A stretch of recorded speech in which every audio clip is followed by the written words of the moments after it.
பச்சை புரட்சி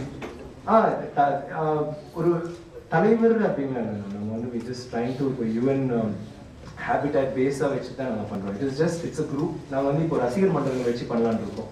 ரசிகர் மன்றங்கள் வச்சுட்டு இப்போ நான் சொன்ன மாதிரி சும்மா எங்க வேணாலும் செடி பிளான் பண்றது இல்லை. அவங்களால அதை பராமரிக்க முடியுமா, அதை பாதுகாக்க முடியுமா? இது வந்து ரொம்ப ஒரு சின்ன ஒரு கதை இருந்துச்சு. என்னன்னா ஒரு வயசானவர் வந்து ஒரு செடி நட்டுட்டு இருந்தாரு. அப்போ வந்து அவங்க கேட்டாங்களா அந்த மாதிரி, ஏன் தாத்தா இன்னும் கொஞ்ச நாள் நீ போயிட போற, எதுக்கு இது எனக்கு இல்லப்பா, என் தாத்தா என் பேரன் பேத்திக்காக வேணும். ஏன்னா இதே என் தாத்தா வச்ச மரம் தான் நான் வந்து அனுபவிச்சிருக்கேன், நான் வந்து ரசிச்சிருக்கேன். அதே மாதிரி I feel for the future of the future ஜென்ரேஷன்ஸ்க்காக நான் பண்ண நினைச்சிருந்தேன். I think that is what revolution is. I mean இப்போ இருக்கிற உலகத்தில் இருக்கிற என்வாயரன்மெண்டல் இஷ்யூஸ் எல்லாம் அதுதான். நம்ம வந்து I think we're just living our lives நம்ம மூமெண்ட்டுக்காக பண்ணிட்டு இருக்கோம். But I think we have to look further than that.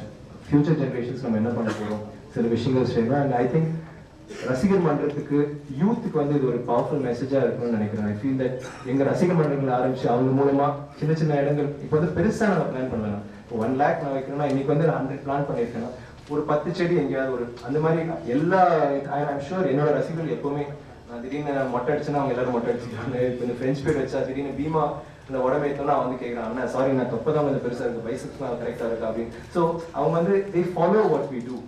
திடீர்னு வந்து என்னென்ன இப்படி ஆயிட்டீங்க, நான் வேற மாதிரி வேற கெட்டப் இருப்பீங்கன்னு நினைச்சேன் அப்படி. ஸோ ரசிகர்கள் வந்து எப்பவுமே நம்ம என்ன பண்றோமோ அதை ரிஃப்ளெக்ட் பண்ணுவாங்க. என்ன so I feel that and என்னோட ரசிகர்கள் எப்பவுமே நான் பண்ற விஷயங்கள் இப்போ நீங்க உங்களுக்கு கூட தெரியும், காசி ஐ பேங்க்ல வந்து நான் கண்ணு பிளெச் பண்ற போது அன்னைக்கு ஒரு சரி ஒரு 100 பேர் வருவாங்க, 1000 ரசிகர்கள் வந்து நாங்களும் பண்ணியே ஆகணும்னு சொல்லிட்டு சண்டை போட்டு 100 வந்து 1000 ஆக்குனாங்க. So it is that kind of thing. So I am sure that அவங்க ஃபாலோ பண்ணிட்டு ஒவ்வொரு ஊர்லயும் நாங்க பண்ணலான்னு இருக்கோம். அதுக்கப்புறம் it be just not Tamil Nadu மட்டும் இல்லை, கேரளா, ஆந்திரா. நான் திங்க் ஆஃப் கான்சன்ட்ரேட்டிங் இப்போ தமிழ்நாடு அப்புறம் சவுத் இந்தியா.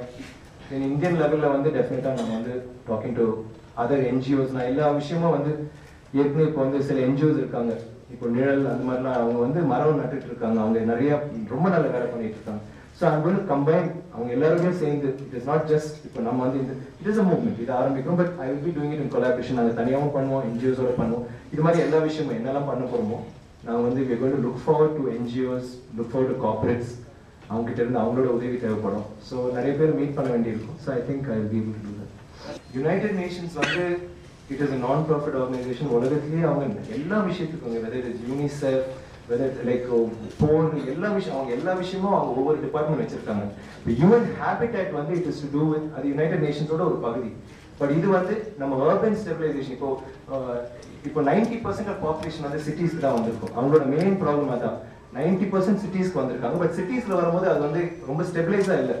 நம்ம ஸ்லம்ஸ், நம்ம தாழ்த்தப்படும் லைக் ரொம்ப போரா இருக்கவங்கன்னா இன்னும் கீழே லைக் அவங்க ஒரு கார்னர் ஆயிடுறாங்க. ஸோ அவங்க வந்து அதெல்லாம் இது பண்ணாம we have to get a steady இது லைக் urban development வந்து ரொம்ப ஸ்டெபிலைஸா இருக்கணும். அண்ட் அந்த இதுக்கு வந்து அவங்க போராடிட்டு இருக்காங்க. அது ஒரு பக்கம் இருக்கும். அதே மாதிரி வாட்டர் வந்து எனக்கு தண்ணி வந்து ரொம்ப முக்கியமான ஒரு விஷயம். அதுக்கு வந்து நிறைய ப்ரோக்ராம்ஸ் பண்றாங்க. இது எல்லாமே வந்து அவங்க எதுவுமே எதிர்பார்க்காம they are doing it on their own. இப்போ நார்வேல இருந்து நிறைய ஸ்பான்சர்ஸ் இருக்காங்க, ஜப்பான்ல இருந்து நிறைய ஸ்பான்சர்ஸ் இருந்தாங்க. ஜப்பான் வந்து அவங்க பிரச்சனை இருக்கிறதுனால அது கொஞ்சம் இப்போ இதாக இருக்கு. பட் நார்வே அந்த மாதிரி கண்ட்ரீஸ்ல இருந்து அவங்களுக்கு நிறைய ஃபண்ட்ஸ் வரும். ஸோ அது மூலமா அவங்க நிறைய அண்டர் டெவலப்மெண்ட் கண்ட்ரீஸ்க்கு வந்து இந்த விஷயம், அப்புறம் விமென்க்கு வந்து அவங்க நிறைய அவங்க அப்ளிஃப்ட்மெண்ட்காக நிறைய விஷயம் பண்றாங்க, யூத்க்காக நிறைய பண்றாங்க. ஸோ என்ன வந்து இந்த அவேர்னஸ் கிரியேட் பண்றதுக்காக பிளஸ் அந்த youth section to look after and அந்த இது இந்தியா அண்ட் ஏஷியால வந்து எங்கேயாவது பிரச்சனை இல்லை எங்கேயாவது ஏதாவது பேசணும்னா I be required to go meeting, politicians meet பண்றது, மற்ற விஷயங்கள் எல்லாத்துக்குமே நான் தேவைப்படும். இப்போ சொன்ன மாதிரி நாங்க பண்ற விஷயம் தான் it's I mean these always imitation is the best form of adulation சொல்லுவாங்க. So I'm sure I'm planning to do apart from all this. நான் என்ன நினைச்சேன், சின்னதா ஏதாவது வீடியோ ஒரு பப்ளிக் சர்வீஸ் கேம்பெயின் மாதிரி I'm thinking.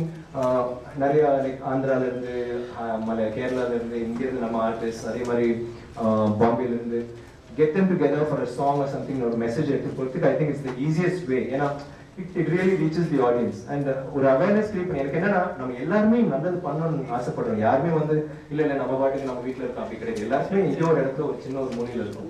So I feel when you move out like this and start reaching out, I'm sure there's going to be and இது வந்து அவங்களே தனியா எங்கேயோ பண்ணிட்டு இருந்தா கூட ஒரு நல்லது செஞ்சா நல்லது. I mean it works towards humanity.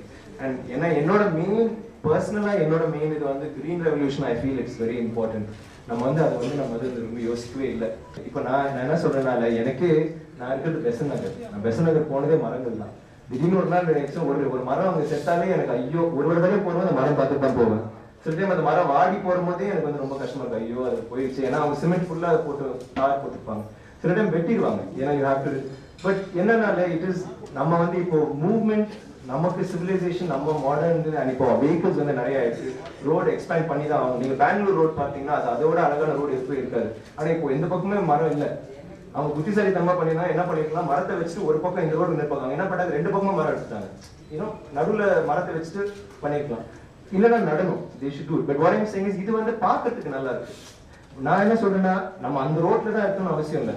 பக்கத்துல அந்த ரோட்டுக்கு பக்கத்துல எங்க இருந்தா உங்க வீட்டுல பின்னாடி வந்து ஒரு மரம் வச்சுக்கோங்க. you're still helping இல்ல. இப்போ நம்ம அந்த இடத்துல அவங்க வைக்கல, இப்போ அவங்க பொறுப்பா இருக்கணும். நம்ம யாருக்கு போய் பேச முடியும், can't talk. நம்ம உங்களுக்கு இருக்கிற அதே இதுதான் எனக்கு கோபமும் இருக்கும். என்னடா இப்படி வெட்டிட்டாங்க. பெசனாகலாம் பார்த்தா லைக் அந்த தியோசாபிக்கல் சொசைட்டி ரோடு அவ்வளோ அழகா இருக்கும். But what I'm saying is more than cursing the darkness, light a candle சொல்றாங்கல்ல. so let's not curse them. நம்ம வந்து வேற எங்கேயும் நம்ம வளர்த்துக்கலாம். ரோட்ல தான் வைக்கணும்னு அவசியம் இல்லை. ரோட்ல வச்சா கூட கண்டிப்பா அதை திருப்பி எடுத்துருவாங்க. I'm saying somewhere little further away. நீங்க சொல்ற விஷயம் வந்து பார்க்கறதுக்கு நல்லா இருக்கு ரோடு. பட் நான் என்ன சொல்றேன், the more trees, இப்போ நம்ம இப்போ YMCAல வந்து இப்போ 100 மரம் நம்ம plan பண்ணிருக்கோம்னா it is as good as ஒரு அங்க ஒரு இப்போ கிரீன் கவர் இன்னொரு 10 வருஷம் வந்து பாத்தீங்கன்னா, இன்னொரு 20 வருஷம் பாத்தீங்கன்னா கண்டிப்பா ஒரு 10 மரமாவது அந்த இடத்துல இருக்கும் இல்லைங்களா? ஸோ விர்ச்சுவலியா மரமே இல்லாம ஒரு சிட்டிக்கு பதிலாக அங்கங்க. So it is just a small movement. I feel that எல்லாருமே இப்போ நீங்க என்கிட்ட கேட்டுட்டீங்களா, இதுக்காகவாது நீங்க 2 மரம் பிளான் பண்ணுவீங்க. இல்ல இருக்கு, யுஎன் பீஸ் இருக்கு, யூனிசெஃப் சில்ட்ரன் விஷயம் கூட இருக்கு. பட் எங்களோட டிபார்ட்மெண்ட் அது கிடையாது. வந்து இது நான் வந்து அடுத்த படத்துல நான் சண்டை போடுவேன், ஒரு 2 கொலையாவது பண்ண சும்மா சொல்றேன். Let me tell you, see what I'm saying is cinema வந்து it's a reflection of, it's a vicious circle. நாங்க சினிமால பண்றதா லைஃப்ல நடந்தா நாங்க சினிமால பண்றோம். சில டைம் லைஃப்ல நடக்கிற சில விஷயங்கள் வந்து சினிமால காமிச்சா என்னடா லாஜிக்கே இல்லைன்னுவாங்க. அவ்வளவு மோசமான சில விஷயங்கள் இருக்கு. Life imitates art. இப்போ வந்து எல்லாமே மாறி போச்சு. Like the way you see, நான் வந்து I'm trying to do something different. அது நல்லதோ கெட்டதோ அது கிடையாது. each one to his priority. எல்லாரும் வந்து இந்த மாதிரி ஒரு சில பேர் நல்ல விஷயம் பண்ணணும்னு ஆசைப்படுவாங்க, சில பேர் சினிமா நடிக்கணும்னு ஆசைப்படுவாங்க, சில பேர் வந்து அரசியலுக்கு வரும். என்ன கேட்டீங்களா, அரசியலுக்கு வரணும்னு சில பேர் ஆசைப்படுறாங்க. It is their own personal choice. அது எனக்கு தெரியல. நான் வந்து இப்போதைக்கு நான் வந்து ஒரு 3 வாரத்துக்கு முன்னாடி வந்து நான் யுஎன்ல வந்து நான் ஒரு பாட்டா இருப்பேன்னு எனக்கு தெரியாது. ஸோ சொல்ல முடியாது. மேபி ஆஃப்டர் ஒரு 10 years தெரியாது இல்லையா? இல்ல அது உண்மைதானே. உங்களுக்கு வீட்டுக்கு போனா என்ன நடக்கும் உங்களுக்கு தெரியுமா? இல்லங்க, அதுதான் சொல்றேன். நான் வந்து இல்லங்க, ஸ்கூல்ஸ் இருக்குங்க இல்லையா? இப்போ நம்ம அப்படி நினைச்சிருந்தோம்னா அப்புறம் எல்லாருமே அப்படி நினைச்சோம்னா அப்புறம் என்ன ஆகும் சொல்லுங்க?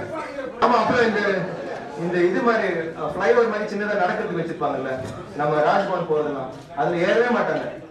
நம்ம வண்டி அது மேல எடுத்து போனது அது அப்படிதான். நம்ம என்ன பண்றது, நம்மளோட மென்டாலிட்டி அப்படி. பட் ஐ திங்க் நம்ம அதுதான் சொல்றேன், நம்ம அதை பத்தி தப்பா நினைக்காம நம்ம மற்ற விஷயம் நான் என்ன சொல்றேன், ஸ்கூல்ஸ் இல்ல பார்க் இல்ல இந்த மாதிரி ஓப்பன் ஏரியாஸ்ல எங்கேயாவது ஓரமா நம்ம வச்சுக்கலாம். பேமெண்ட் கிட்ட வச்சா கண்டிப்பா அது லாஸ்ட் ஆகாது. அது வந்து அது தெரிஞ்ச விஷயம் தான். ஆமா, அதுக்கு கண்டிப்பா வாய்ப்பு வரும். ஏன்னா இப்பவே நம்ம வந்து நான் ஆப்பிரிக்கால இருக்கும்போது நிறைய கண்ட்ரிஸ், கென்யன் பிரசிடென்ட் நான் மீட் பண்ணிருக்கேன். ஒரு பர்சனல் லெவல்ல you can talk as UN. அதுதான் யூஎனோட பெரிய மதிப்பு என்னன்னா, நம்ம எங்க யாரு வேணாலும் போய் மீட் பண்ணலாம், ரொம்ப ஈஸியா மீட் பண்ணலாம். ஸோ கண்டிப்பா நான் நிறைய காலேஜ் ஸ்டூடெண்ட்ஸ் எல்லாம் போயிட்டு அவங்க கண்ட்ரியில உள்ள பெரிய மினிஸ்டர்ஸ், பிரைம் மினிஸ்டர்ஸ் கிட்ட போய் நேருக்கு நேர் பேசி எங்களுக்கு இந்த பிரச்சனை இருக்கு என்ன பண்ண போறீங்களா கேட்டிருக்காங்க. ஏன்னா அந்த இடத்துல அந்த ஒரு தகுதி இருக்கு. அண்ட் டெஃபினெட்லி அது நடக்கும். ஏன்னா இது வந்து சில இப்போ அவங்க பாருன்னா வந்து அவங்க ஃபீல்ட்ல இருந்து அவங்களோட ஐடியாஸ், இப்போ எஜுகேஷனுக்குலாம் இந்த விஷயம்லாம் இருக்கு, கவர்மெண்ட் இந்த இதெல்லாம் நிறைய விஷயங்கள் கொடுத்துருக்காங்க. பட் ஏன்னா சில போய் சேரல. ஸோ அவங்களை வந்து எப்படி எஜுகேட் பண்ணலாம். எங்களோட மெயின் ப்ராப்ளம் என்னன்னா, இப்போ நம்ம வந்து பசங்களை நான் என்ன நினைச்சேன், சின்ன பசங்களை நம்ம வந்து அடாப்ட் பண்ணிட்டு அவங்க எஜுகேஷன் ஹெல்ப் பண்ணிட்டு யாராவது ரொம்ப ஏழை குடும்பத்துல இருந்து, ஸோ அவங்க வந்து ஸ்லம்ஸ்ல இருந்து வெளியில இருக்கிறது ரொம்ப ஈஸி. இது அவங்க ஒரு நல்ல ஃபியூச்சர் கொடுத்தீங்கன்னா நல்ல வேலை கிடைக்க வெளியில வந்துருவாங்க. பட் அவங்க சொல்றாங்க அந்த மாதிரி நிறைய திட்டங்கள் இருக்கு. ஸோ அதை விட முக்கியமான விஷயம் என்னன்னா, ஸ்கூல் டிராப் அவுட்ஸ் நிறைய பேர் இருக்காங்க. படிச்சுட்டு நடுவில் விட்டுருவாங்க, ஏன் விட்டாங்க தெரியும். ஸோ அவங்களை வந்து நாங்கள் ஐடென்டிஃபை பண்ணோம். இப்போ வந்து ஆல்காட் ஸ்கூல் எங்க வீட்டுக்கிட்டே ஒன்று இருக்கு. we are going to start from there. அந்த ஸ்கூல் டிராப் அவுட்ஸ் எல்லாம் செலக்ட் பண்ணிட்டு அவங்க திருப்பி படிக்க வைக்கணும். இல்லைன்னா அவங்களுக்கு வந்து பர்சனாலிட்டி டெவலப் பண்ணி என்ன பண்ணலாம், என்ன மாதிரி ஜாப்ஸ் பண்ணலாம், அவங்க எஜுகேட் பண்ணிட்டு அவங்க திருப்பி ரிக்ஷா தரலாம் போவான், இல்லை தண்ணி அடிச்சுட்டுமா வீட்டில் இருப்பான், இல்லை ஒரு லேபரா போவான். So we are going to do stuff like. So ஒவ்வொருத்தரும் அந்தந்த ஃபீல்ட்ல இருந்து கேட்டிங்க. அதே மாதிரி ஐஏஎஸ் ஆஃபீஸர்ஸ், social workers நிறைய பேர்.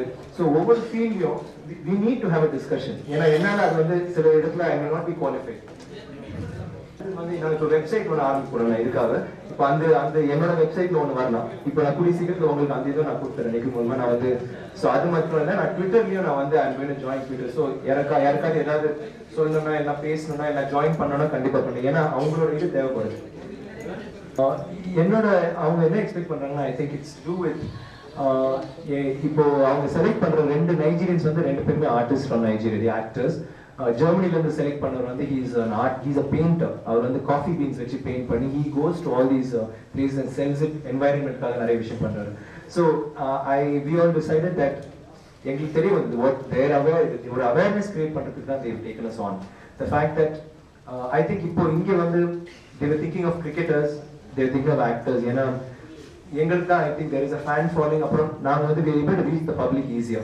So that's the main thing. So I think they want to create an awareness about what is happening. இப்போ UN வந்து all their statutes, all their mandates, they have this like slum eradication or youth empowerment, whatever. So you take those ideas across and you expose people to that. Let them know that there's something called UN Habitat. இதெல்லாம் பண்றாங்க. That is one thing. So the whole thing is more to do with awareness. And the fact is they've also done background research on what I have been doing. And they know that socially I've been doing a few things. So they feel that I will be in a position to carry on their statutes, to make them reach their goals. See, இது வந்து ஒரு நாளைக்கு இல்லை இந்த வருஷம் அப்படி பண்ற விஷயம் இல்லை. It is a long term plan. It may be 10 years, 20 years. நம்ம நினைக்கிறது வந்து slum eradication நீங்க பண்ண முடியாது. It's not something that happens overnight. But I think they're using us as the face of UN Habitat or whatever one. Second thing is அவங்க ஆப்பிரிக்கால வந்து ரொம்ப நம்ம வந்து சின்ன சின்ன விஷயங்கள் தான் பண்ணிட்டு இருக்கோம். ஐ மீன் ஐ ஃபீல் ஓகே நம்ம இது பண்ணலாம் அது பண்ணலாம் நம்ம உட்காந்து ரசிகர் மன்றம் மூலமா பண்ணலாம். பட் அந்த இடத்துல போடும்போதுல I stop being an actor. என்ன வந்து அவங்க யாருக்குமே தெரியல என்ன யாருன்னு. இன்ஃபேக்ட் நான் ஒரு வீடியோ கிளிப்பிங் போட்டு என்னோட படங்கள்லாம் போட்டு நீ நடிக்கிறீங்களா அப்படின்னு கேட்டுட்டு இருந்தாங்க. ஸோ அவங்க வந்து actually when I went there I was able to நான் நடிகரை மறந்துட்டு அவங்க ஒவ்வொரு பிரச்சனையும் பேசிட்டு இருந்தாங்க. சில பிரச்சனைகள் எனக்கு புரியல. ஏன்னா அவங்க ஸ்டூடெண்ட்ஸ் ஆப்பிரிக்கால இருந்து வந்து அவங்களோட ஸ்லம்ஸ்ல நடக்கிற சில விஷயங்கள், வயலன்ஸ் நடக்குது. இப்போ நம்ம இதுலயே நீங்க பாத்தீங்கன்னா இப்போ ஆந்திரால இருக்கிற பிரச்சனை இஸ் நாட் நமக்கு கிடையாது, வேற அவங்களோட பிரச்சனை வேற, நமது வேற. ஸோ அந்த மாதிரி ஆப்பிரிக்கால வந்து அவங்களோட I was able to see it globally. Like Germany என்ன we used to have discussions, youth forums வந்து உட்கார்ந்துட்டு ஒரு டாபிக் எடுப்போம். இது வந்து ஸ்லம்ஸ்க்கு என்ன பண்ணலாம், கவர்மெண்ட் எப்படி அப்ரோச் பண்ணலாம், what we need to do. So we had a lot of discussions. So அந்த டிஸ்கஷன்ஸ் பண்ணும்போது I was able to see like suddenly இன்னொரு ஒரு கிணத்து தவளை மாதிரி இந்த இது இல்லாம ஒரு உலக ரீதியில வந்து எப்படி என்ன நடக்குது. It was like first hand ஜப்பான்ல நடக்கிற விஷயங்கள்லாம் we were able to talk to them. And அவங்க எல்லாத்துலயுமே I mean they are like totally steeped in it. So அதனால we were able to get first hand information எல்லாத்துலயுமே. So it was a very enriching experience. And at the same time எனக்கு வந்து ஒரு like national award வாங்குற போது இல்லை like okay நமக்கு வருது, ஆனால் அந்த இடத்துல போய் உட்கார்ந்துட்டு அந்த ஆடிட்டோரியம் இருக்கும்போது there is an aura. அந்த மாதிரி UN when I was sitting there I felt an aura. I felt that like there is something so beautiful. இவங்க வந்து யாருமே வந்து எதுவுமே எதிர்பார்க்காம they have this huge organization where half of them are not paid also. யாருமே நிறைய பேர் volunteers. They've just come mankindக்காக உலகத்துக்காக நம்ம ஏதோ பண்ணணும். They want to do something. And I was just thinking, my God, நம்ம என்ன பண்ணிருக்கோம், நம்ம ஒண்ணுமே பண்ணல. You need to do something. Which is why I was just thinking, okay, when to start? Today seemed to be a good day, Earth Day, and I just thought the first message is plant a tree. And then I just thought I'd do something. சொன்னாங்க நான் வந்து 63 இப்போ. But என்ன பண்றது, நான் இன்னும் இளமையா இருக்கேன். என்ன விட இள வயசுல ஒருத்தர் இருந்தாரு, என்னோட ரொம்ப மூத்த வயசுல இருந்தாரு. இட்ஸ் நாட் ஐ திங்க் நான் இருக்கிற இந்த வயசு எனக்கு வந்து it's giving me a responsibility and I feel they recognize that. நான் இப்போ ஒரு சின்ன பையனா ரொம்ப யூத்தா இருந்தேன்னா நான் டான்ஸ் ஆடிக்கிட்டே ஏதோ பண்ணிட்டு இருக்கேன். I just thought okay, I'm a youth and boy, I'm in the UN, it's a great thing. I don't feel that. I feel a responsibility and I think that comes with my age. இனிமே உங்ககிட்ட நான் பேச போறேன். யாரோ ஒரு friend ஒரு சொன்னாரு, எல்லாருமே ₹1 கொடுத்தா கூட போதும், நம்ம ஒரு பெரிய விஷயம் பண்ணலாம், காவேரி பிரச்சனை தீர்க்கிறதுக்கு ஏதோ சொல்லிட்டு இருந்தாரு. நம்ம தமிழ்நாட்டில் இருக்கவங்க மட்டும் you remember that? So I'm thinking we can, நம்ம நாட்டிலேயே இருக்கு, we don't have to depend on that. And so நான் வந்து இப்போ அதை பத்தி நான் கவலைப்படவே இல்லை. I'm just thinking நான் என்னால என்ன பண்ண முடியுமோ ஒரு சின்ன ஒரு துளி தான். I want to start it off and create a ripple and just do it. But when there is some thing required, அவன் கண்டிப்பா ஹெல்ப் பண்ணுவோம். எனக்கு ஆனா ஒண்ணே எனக்கு ரொம்ப சந்தோஷமா இருக்கு, சினிமா இதுல கூட நீங்க அவ்வளவு கேள்வி கேட்கவே கிடையாது.